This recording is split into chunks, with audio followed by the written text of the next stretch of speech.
Welcome back to my project breakdown series. This time we'll go into my latest happy hardcore / trance song, This Is It.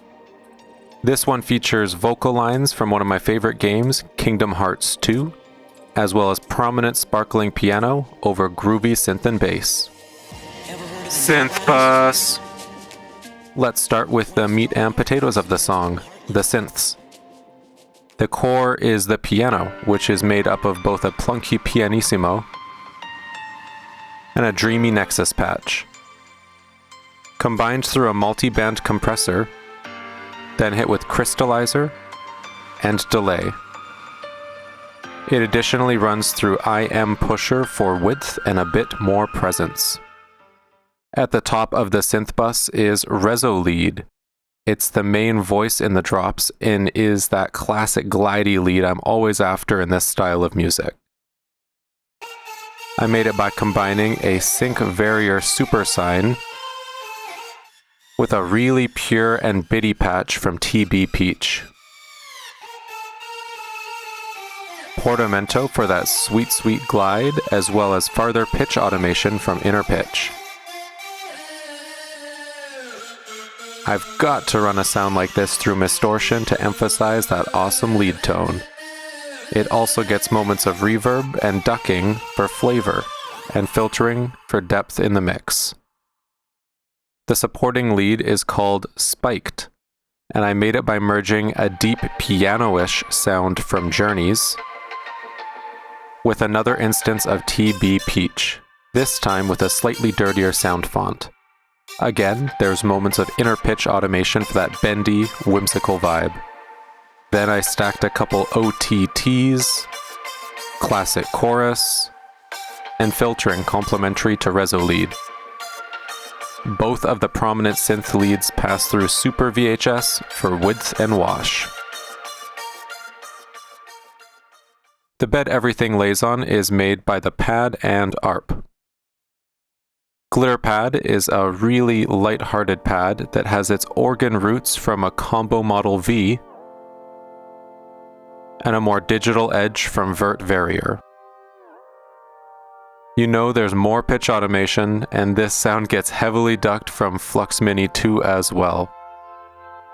A touch of distortion to soften the edges really helps this pad provide momentary glimpses of energy. The ARP in this song is less of a true moving ARP and generally grinds along with the bass line on the root note. Blue ARP provides some variation on the sound, but it all comes down to the DCO 106 patch called Sawed in Half. Basically, it is the body behind Glitter Pad and features heavy filter and resonance automation to sweep it in and out. It's also panned via Panman and has lots of delay to move it around the stereo field. All the synths get passed through Mishby and tape for warble, saturation, and glue. The master channel transit patch I'll go into later is also doubled up here so that all the synths get a thicker dose during builds and transitions. The whole bus is lightly sidechained against the vocals so that they pop through clearer whenever present. Vox bus! On to the vocals now, as they are the next focus of the song. The voice lines come from Kingdom Hearts 2, from the character Sora, and are meant to evoke wonder and positivity. The vocals are run through Little Altar Boy to thicken them a bit, then processed by Nectar for some all-in-one treatment. I've got my share of problems too. I also added a slapback delay so they have a more lead vocal quality. I rendered out some tails, which I made by adding a bunch of reverb to snippets of the vocal, then rendering that out and reversing it into some key lines. There's also some re-triggering from Glitch 2 at specific times as well. A nobody's created too. Effects Bus. The Effects Bus is home to all main transitional elements as well as the atmosphere. The atmosphere was created by taking a small snippet of the song and putting it through 6 cycles of stretching, affecting, chopping, delaying, you name it. Then I looped that for the whole song and automated it in and out for a consistent feeling during the track. I do this in almost every song I make, sometimes more than once, as I find it helps to bind everything together just that much more. Then there's the white noise track, which is a song-length MIDI clip that gets a ton of low and high pass filtering to help move energy around. It is additionally sidechained to the kick so that during drops it pumps automatically to the rhythm. The final effects are the riser and impact. They are largely made the same way as the atmosphere, with a bit more of a focus on reverb. They do the same job as the white noise, but with more tonality. And altogether, the effects bus does a great job of placing the excitement level where it should be. Then I guess. Drums are some of the most important elements to get right, so I worked hard to make each section unique and impactful. Most of the kit is made from original TR-909 samples. Then I mashed, cut, reversed, and repurposed clips from the song back into additional percussion elements. Predator Hats is one of these, and is a super glitchy pattern that adds a mechanical flavor whenever present. Then there's two shakers, one that is a more classic pattern, and one that is a lot more quick and choppy. The kick and the kit are split apart, then individually clipped with free clip and processed by IHNY2 from Baby Audio. The reason I split the kick from the kit and parallel process everything separately is so that the crash transients don't eat up all the signal when I want the kick to have perfect clarity. Bass bus. The groove and low end is provided by my Renegade preset, Heartless. It's a huge and wide saw with a thick sine bass and minor filtering.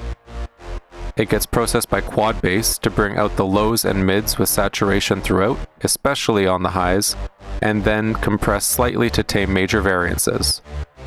Quad bass was made with electric string bass in mind, however I've had great success using it on every one of my synth basses, and it permanently lives as my bass bus processing VST. Finally, there's a bit of flux automation to get the bass pumping just a little bit harder when called for. Sound effects! The glue. The vibe. The send effects are what cement the whole dang thing. TB Reverb. Acoustica Pro Studio Reverb. Classic delay.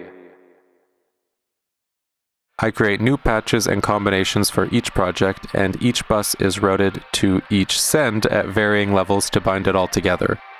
All the sends have volume automation and are also sidechained to the kick so that it punches through ever so slightly clearer. Master! On the master channel, I keep it pretty light. Up first is the previously mentioned Transit, running a preset called Abyssal Light. It's based on a patch I made for a different project and then tuned a bit more for this one. As always, it's used to make builds and transitions gel together even better.